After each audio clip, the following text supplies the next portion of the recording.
بسم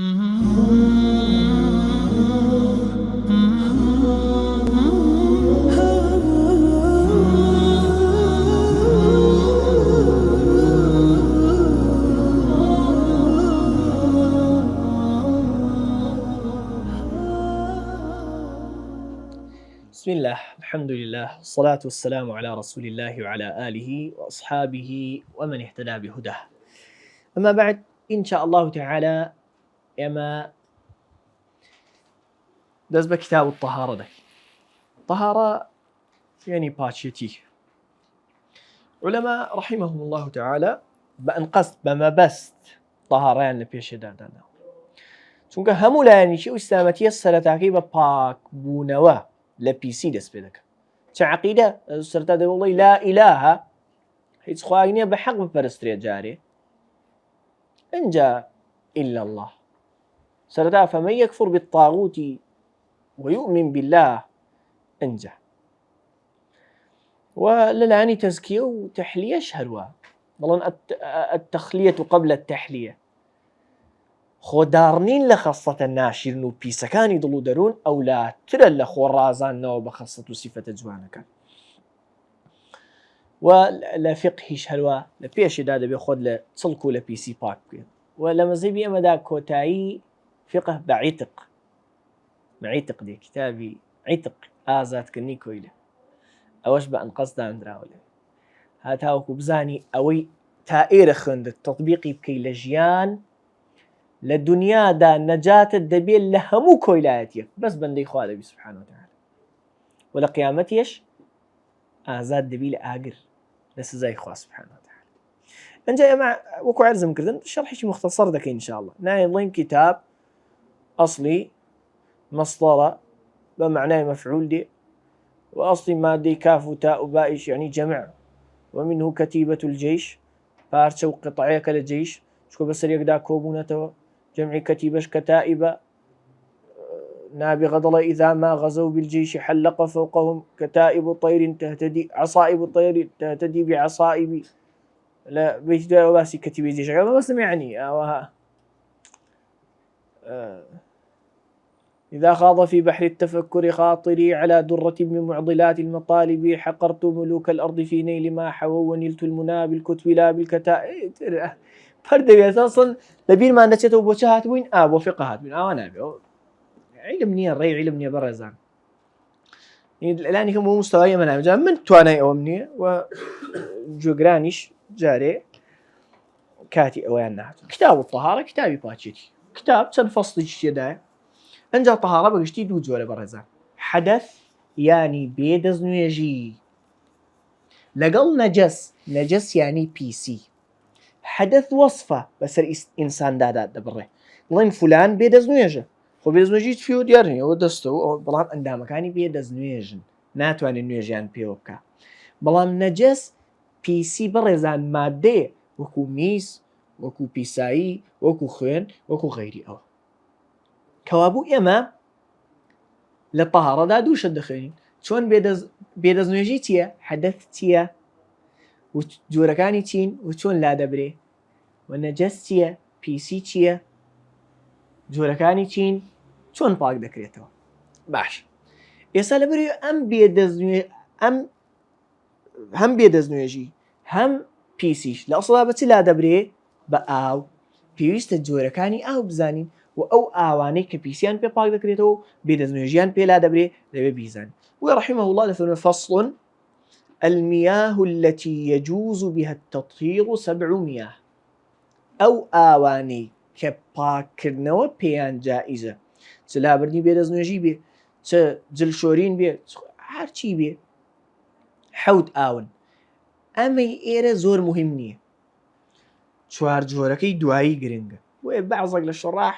تویانە خۆزگە ئەوەی لێرە دانەنام. دەڵێن ماء السەما، هەر ئاوێک کە لە ئاسمانەوە داببارێ، بەس پێی بارانە ئێرە، چکۆ دوایی بەفر و تەزرە دەهێنێ. هەر ئاوێک لە ئاسمانەوە داببارێ، با ترشیش بێ، با ڕەشیش بێ، با سووریش بێ، با هەرچیەک بێ، ئەو ئاوەی لە ئاسمانەوە دەبارێ، باران دەستنوێژی پێ دەشۆرێ و شتیشی پێ پاک دەکرێتەوە. لێرە خاڵەکەی بەڕێزان وەکو مقەدیمە زۆر گرنگە ئاگامان لێ بێ. ئێمە کە دڵین فڵانە ئاو پاکە مەمەسمان پێی ئەوەیە بێدەستنوێژی پێلا دەبرێ و پیسیشی پێ پاک دەکرێت جلێک کە بێ نوێژە بەو ئاوە شۆرە نوێژی پێوە دەکرێت مانای ئەوە نیە لە جانیبە طبیەکەیشەوە چییە پاکە من نەموت بیخۆ ئەوتم حەدەث بێدەستنوێژی پێلا دەبرێ و پیسیشی پێ پاک دەکرێت ناڵە وڵا بەکتریا ڤایرۆس تێدا نییە ئەوە فەرقی هەیە ئەوە مەسئلەی طبیە پەیوەندی بە صحەتەوە ئەومە زیاتر لایەنی عیبادەت ماء السەماء باران وماء البحر ئاوی دەریا با سوێریش بێ وماء النهر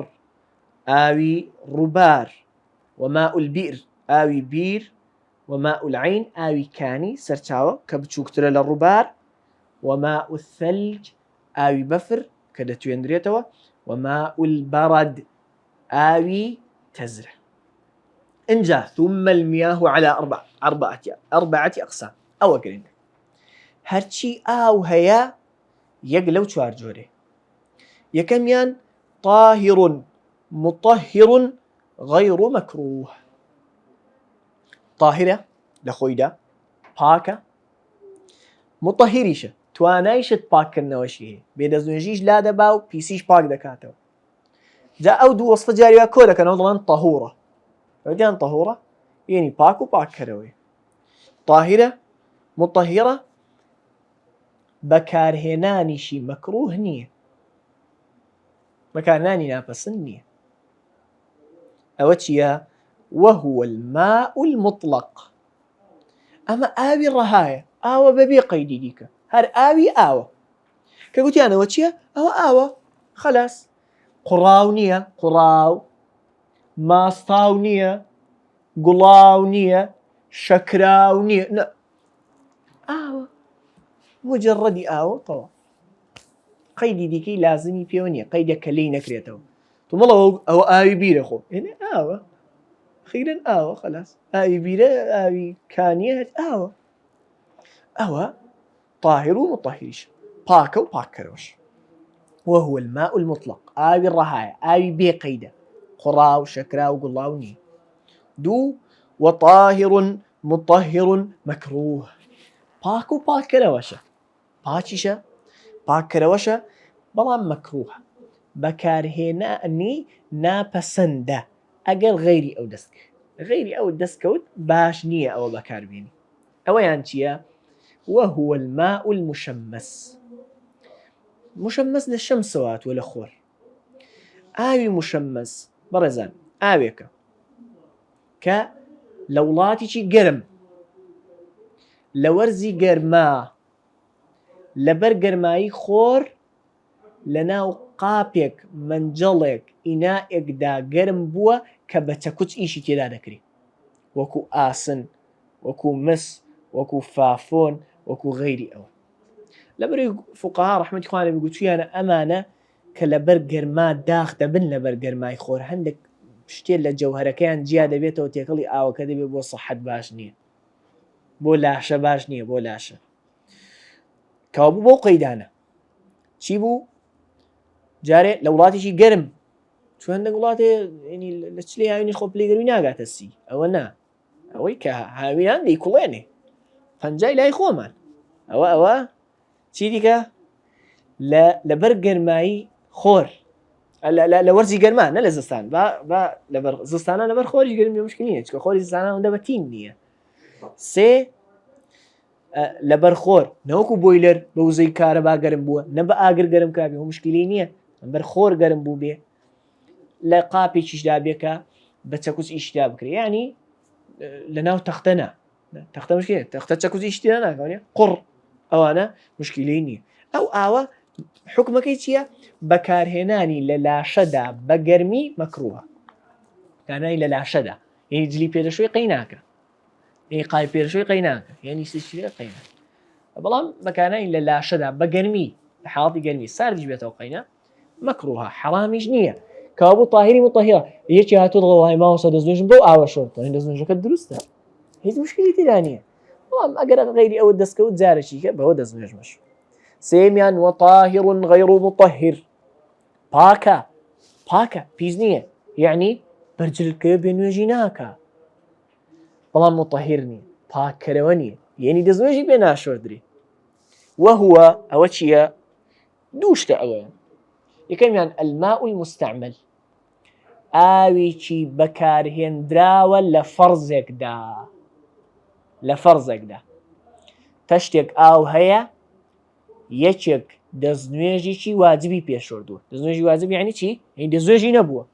دەستنوێژی پێشۆردووە یا غوسلی لەسەر بووە خۆی پێشۆردووە ئەو ئاو پاکە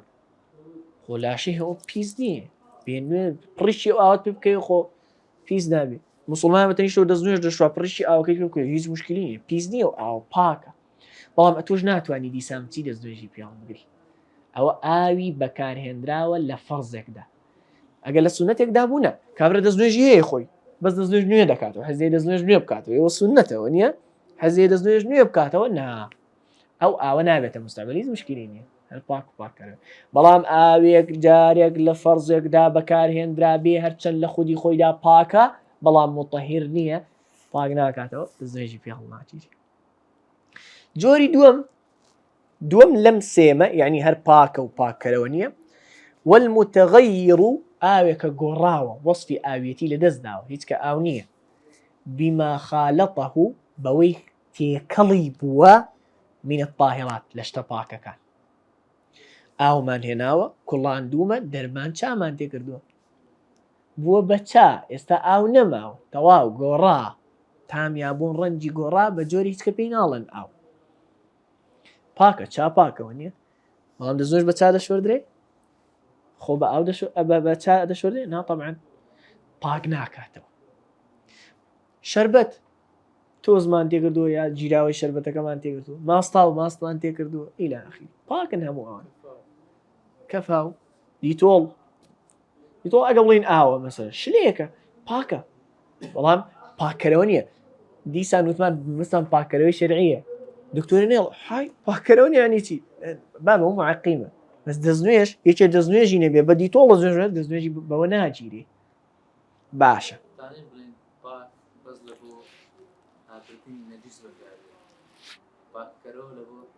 لا لبو حدث النجاسي شرعيش نجاسي شرعي يعني شي برزان يعني جلي من دالك ببيساية مثلا بدي طول باك بكري توا أزيزاني من بالله بكتيريا وفيروس بيونا معه لو أنا بري قيبي والله هيش تايش جورة لبدي كانوا يجي بيونا أكري ولا أنا شيء طبي هيك باك النووي بكتيريا ولا أنا شيء شرعي وعبادي هي كبكارناني برزانم واضحة أزيزان أو جانب الشرعي وعبادية شون مضلين كاكا خو بعقلي منو تونيا نوجيني ورا 4 ركعات أو 6 ركعات كابة طالب يتو أوش آوايا أو قضية عبادية نوكو طبي عبادتك لعبادة كان باكر نوي بيسية بأو أو جلك ببخين بوا بدي طول باك بردو لبريدة كيبو مناسبات بيظلي نابت خير على خير مشكلة والله بو إنه يجي بيبقي دي بأو بشوي زور زار أو مفهومات ناقعة طلبة هو معاه واضح به شيخ واضحة كوابو آوي باكا بلان باكا لو النبي دو جورب مائي مستعمل ومتغير بما خالط تزاوتي خالطه كرنا تيكالي بوي يعني قهر بتنيشتوي مثلا رون تيكالي آو نابي ونيا ناو تنكي رون اشتدابو آوي اشتدابو رونك دركا جايكا ولا آوكا باكو باكا فهو تيكالي نابو ونيا جانا كريتو جوري توارمي آو ماء النجس شيا آوشي بيسا هي نقدر زوجتي بي الله جي هما بلا شيء شتكي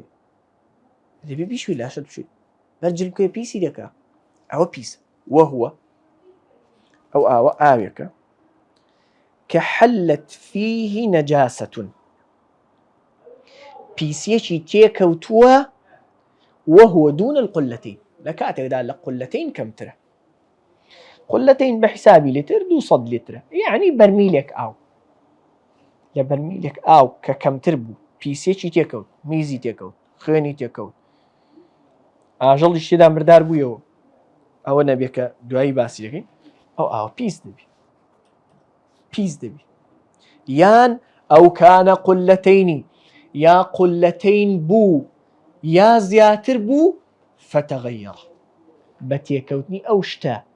تام يان بون يان رنجي قورا كوابو أجر قلتين بو برميلك أو بو يان زياتر بتيكوتني بيسي بيس دبي لا هتا تام يان بون يان رنجي لقورا أو بحر قوري وقرانا روجة چندي بيسي تيدك زور وكذنا الله بيس بەڵام قاسم خۆ بەحر سوێرە تامی لێرە فەڕاچی ئەڵێن هەر گۆڕانەکی ئاو بەهۆی تێکەوتنی شتێکەوە نەبوو بەهۆی ئەو ئەرزە بوو کە لێی ڕاوەستاوە یان پێیدا دڕوا مشکیلەی نییە یعنی ئاوەکە لە جێیەکە ئەو جێی ئاوەکەی تێدا کۆبووەوە گۆگردی زۆر بۆنی ناخۆش هیچی تێ نەکەوتووە نا هەر ئەرزەکەی وایە ڕەنجی لێڵ بووە هیچ مشکلی نییە پاک و پاکەرەوەش یا ئەو ئاوە بە جێگایەکدا دەڕوا ئەرزەکەی خوێی زۆرە سوێر بووە ئەو ئاو خۆ هیچی تێ نەکەوتووە ئێمە هیچمان تێ فڕێ نەداوە مەسەلەن ئەو ئاوە پاک و پاکەرەوەش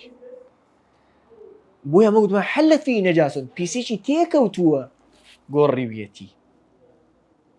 کەوابوو ئاو لە دوو حاڵەتدا پیس دەبێت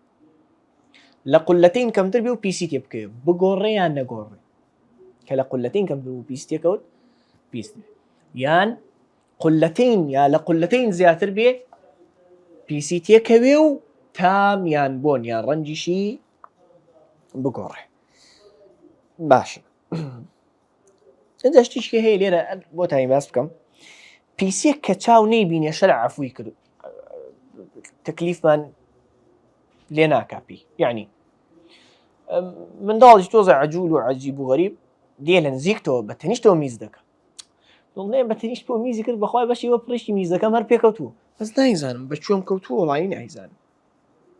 ئەوەندە کەم و گچکەی هەر نایدۆزمەوە هەر چاو هەر پێی پێ نابە ئەوە شەرع عەفوت دەکات یان مێشک بەسەر پیساییەکەوە گڕگڕ دەزانن ناحەوێنەوە ماشەڵڵا دێ بەسەر تۆ دەنیشێتەوە خۆ لەسەر پیساییەکە بوو بەشێ لەو پیساییە بە قاچی و هەر نووساوە بەڕێزان بەسەر جناویشتە مشکلی نییە چکە پیسیەکە چاو نایبینێ والقولەتان ئەی قولەتان چەندە قولەتان بەڕێزان قولە یعنی کوندەی خەڵکی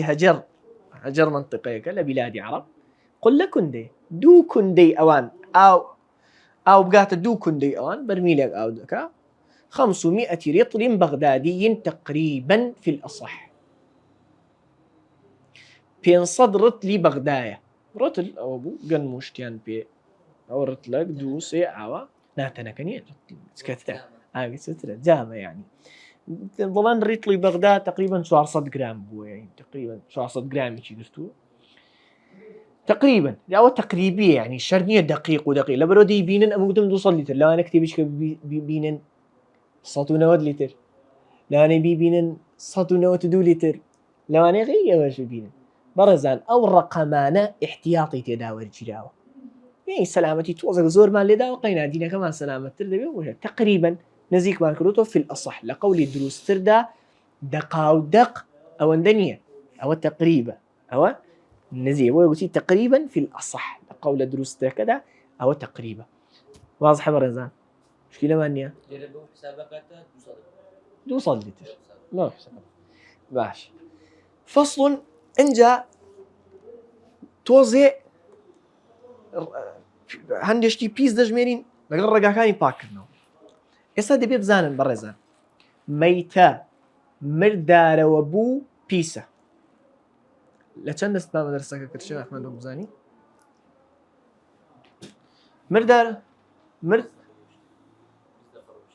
مردارەوە بوو پیسە. ئەی مردارەوە بوو چیە بەڕێزان؟ تەماشا بکەن. هەر ئاژەڵک گۆشتی نەخورێ هەر چۆن بمرێ مردارەوە بوو. هەر ئاژەڵک گۆشتی نەخورێ هەر چۆن بمرێ مردار، یعنی گوێ درێژ با سەریش ببڕدرێ، هەر چییە؟ هەر مردارەوە بوو. گورگ هەر چۆن بمرێ هەر مردارەوە بوو. هەر ئاژەڵێک گۆشتی نەخورێ هەر چۆن بمرێ مردارەوە بوو. هەم ئاژەڵێکیش کە گۆشتی دەخورێ شرعيانە نەکوژرێتەوە مردارەوە بوو. شرعیانە نەکوژرێتەوە یعنی بە کارەبا بکوژرێ، بە کوتەک و مەترەق بکوژرێ، بە ڕێگایەکی دیکە بکوژرێ، یا سەریش ببڕدرێ بەڵام بسمیلا نەکرێ. بۆ نمونە کابرا ئەوە کە سەیر دەبڕێ بسمیلای لێ نەکا بە ئەم قەست، یا مەثەلەن ناوی بتی لەسەر بێنێ یا چی، ئەوە نابێ، ئەوە مردارەوە بوو. کەوا بۆ مردارەوە بوو ئاژەڵێکە کە گۆشتی ناخورێ، ئاژەڵێکە گۆشتی دەخورێ بەڵام شەرعیانە نەکوژراوەتەوە. ئەمە پیسە بەڕێزان بە نەسی ئاەتی قورئانی معلومتانە. بۆیە ئەبوو شوجاع ڕەحمەتوڵڵی عەلەیهی بفەرمێ فەصل وجلود الميتة تطهر بالدباغ. هیچ بەشێکی پاک ناکرێتەوە سوودی لێ وەرناگیرێ ئاژەڵی مردوو، تەنها جلود نەبێ، تەنها پێستەی ئاژەڵی مردارەوە بوو نەبێ. بە چ پاک دەبێتەوە؟ بالدباغ، بە پێستە خۆشکردن. مەبەستی لە پێستە خۆشکردن هەرچی یەکەکە ئەو پێستە وا لێ بکات گۆشت و چەوریە زیادەکەی لێ بکاتەوە پێست بهێڵێتەوە بە جۆرێک ئەگەر بخرێتە ناو ئەو بۆگەن نەکە کە پێست هێڵدرایە تەواو پاکە. ئەو جانتای لێ دروست دەکەی، پێڵاوی لێ دروست دەکەی، چی لێ دروست دەکەی دروستکە. وجلود الميتة تطهر بالدباغ، بەدیباغ بە پێستە خۆشکردن پاک دەبێتەوە. تەنها إلا جلد الكلب والخنزير وما تولد منهما أو من أحدهما. تەنها پێستەی سەگ و بەراز نەبێ لە بەرەوەی بەڕێزان ئەمانە لە ژیانیشدا پیسن، بە مردن پیس نەبوون، نا لە ژیانیشدا پیسن. لێرەوە تێدەگەین بەڕێزان هەموو ئاژەڵێک لە ژیانیدا پاکە، گۆشتی بخورێ یان نەخورێ. یعنی ئاوێکمان هەیە، حەوزێکمان هەیە لەبەر دەرگا لەو دەشتە، دڵنیاین شەوان گوێ درێژ دەمی تێدەنێ ئاوی لێ دەخواتەوە، گورگ دەمی تێدەنێ ئاوی لێ دەخواتەوە، هەمووی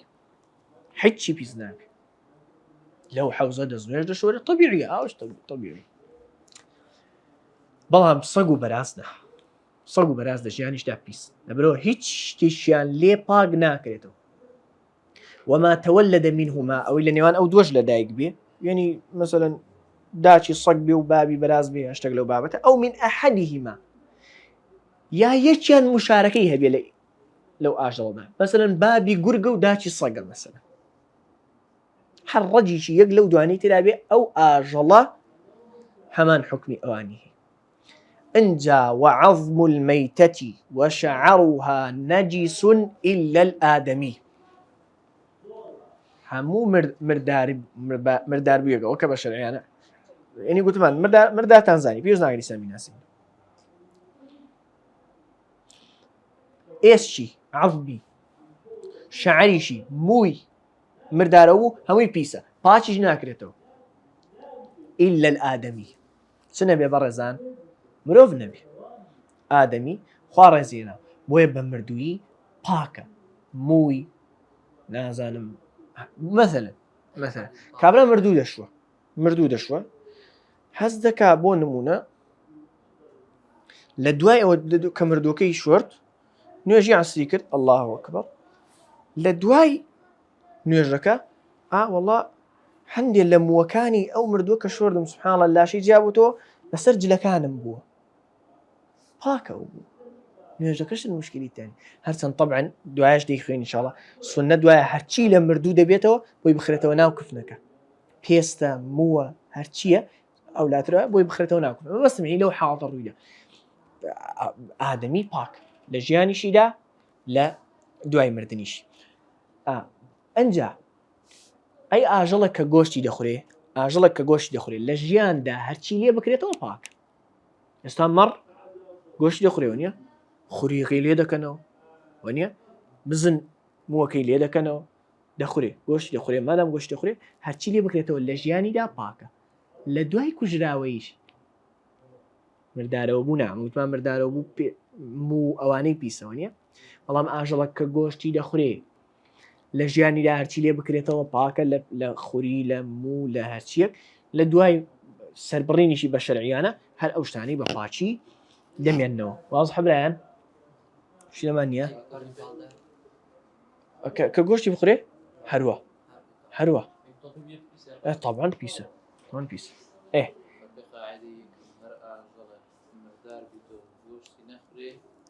نا گۆشتی نەخورێ بەردەوام مردارە بووە پێویست ناکە بڵێ هەر ئاژەڵە گۆشتی نەخورێ بەبێ دیباغ نە ئەوام کە دیباغ کرا لە دیباغکردن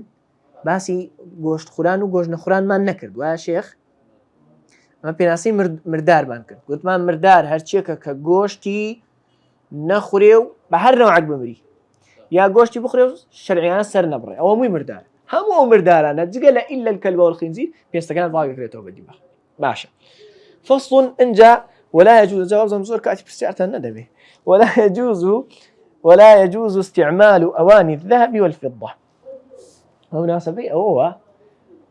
هر بشي مشاقبة كانت أويك ئاگاتان لێ لە مەزەی مای محەنیفە کە گوتمان ئیجماع لەسەر ئەگەر فاتحە نەخوێن ئەمە دەڵێن ئیجماع لەسەر دەبێت فاتحە بخوێندرێن نوێژەدا واجبە بەڵام لە ئیمامی محەنیفە ئەگەر فاتحە لە نوێژێدا نەخورا نەخوێندرا نوێژ بەتاڵ نابێتەوە ئەوەندە دەبێت قورئان کەمێ لە قورئان هەر بخوێنێ بەڵام خوێندنی فاتحە هەر واجبە لای ئەوانیش هەر دەبێ بخوێندرێ گوناهبارە ئەوەی نەیخوێنێ بەڵام تەنها لای ئەوان ڕەحیمە الله ئەگەر نەشوێنێ ئەوە وەکو لە مقەدیمەکە هەتا وەکو سەرماندا نەڕوە ئەگەر گوتم نوێژ بەتاڵ دەبێتەوە بە ئیجماع بە نەخوێنی فاتحە ئەوە غەڵەت بوو ولا يجوز قاپ و قاچاق ولا يجوز استعمال أواني الذهب والفضة جائز نییە حەڵاڵ نییە بەکارهێنانی قاپ و قاچاغی زێڕ و زیو بەکارهێنانی قاپ و قاچاغی زێڕ و زیو حەڵاڵ نییە ئەوەی پەیوەندی بە خواردنەوەیە نەک یعنی قاپ یعنی منجەڵ یعنی کەوچک یعنی کەوچی چا یعنی چی چەنگاڵ هەمووی هیچی سینی خوا هیچی لە زێڕ و زیو بێ حەرامە نابێ بەکارهێنرێ نەک بەس ئیستیعمال بەکارهێنان ئیتیخاذیشی هەڵگرتنیشی نابێ لە ناو کانتۆری دادنێ لە ناو کەونتەری دادرێ نابێ زێڕ و زیو لەسەر شکلی کەلوپەلی خواردن نابێ ويجوز استعمال غيرهما من الأواني بەکارهێنانی غەیری ئەوان لە قاپ و قاچاق هەمووی حەڵاڵە هەر چەند زۆر گران بەهاش بێ با لە ئەڵماسیش بێ با لە یاقوتیش بێ حەڵاڵە باشە کەوابوو فەصلی داهاتوو کۆتا فەصل کە ئینشاڵڵا لەو دەرسەدەی خوێنین بەکارهێنانی سیواک دەربارەی بەکارهێنانی سیواک فصل والسواك مستحب في كل حال ما بس دير للسواك آلتك نییە بەڕێزان یعنی ددان پاککردنەوە چونکە سیواک بەمانای ئالەتەکەش دێ مانای میسواش دێ ئەوە کە ئەوەی پێ دەکەن و بەمانای فعلەکەش دێ ددان پاککردنەوە لێرە مەس پێی ددان پاککردنەوەی وغالبی نصوصی شەرعیش هەر مەبەست پێی لێ ددان پاککردنەوەیە بەڵێ دارەکە باشترێکە ئەوکە پێغەمبەر صلی الله علیه و سلم السواك مطهرة للفم مرضاة للرب مەبەستی ددان پاککردنەوەیە بە هەموو زبرێکی پاکی لابەر زبر بێ شتەکە زبر بێ لە خودی خۆیدا پاک بێ و پیسی سەر ددان لا ببە داری ئەڕاکە فڵچە و معجونە غەیری ئەوەی بەمەرجێ پاک بێ و پیسی سەر ددان لا ببە ئەمە مستحبە سنەتە في كل حال لە هەموو کات و باردا سنەت خێرە إلا بعد الزوال للصائم تەنها لە دوای نوێژی نیوەڕۆ بۆ ڕۆژوەوان ڕۆژووی فەرز بێ یا سنەت نییە بەڵکو مەکروهە لەبەرچی دەڵێن بۆنی دەم شوێنەواری عیبادەتێکە کە ڕۆژووە وەخوا پێی خۆشە خوا حەزی بەو بۆنەیە وەکو لە فەرموودە داهاتووە بۆیە با لا نەبرێ وهو في 3 مواضع أشد استحبابا لسي حالة دا سواكردن سنتي جخد ليكراوترا مستحبي شديدة زور باشا إنسان لو كاتانا دا بيوي بابندي يكم عند تغير الفم من أزم وغيره أزم نبوني شتيكا أظن أزمي فلانشتا دزناه يعني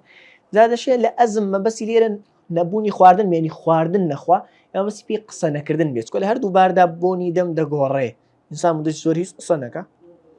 یان خواردن نەخوا مدەی زۆر تەغەیوری فەم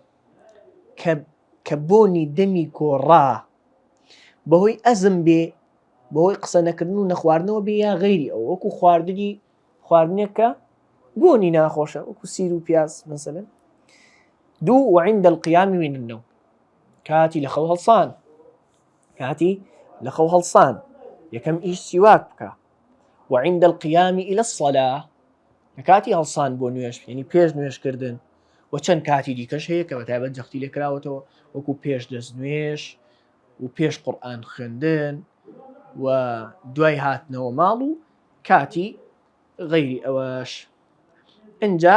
سیواکی بەدەستی ڕاست دەکا و لە لای ڕاستی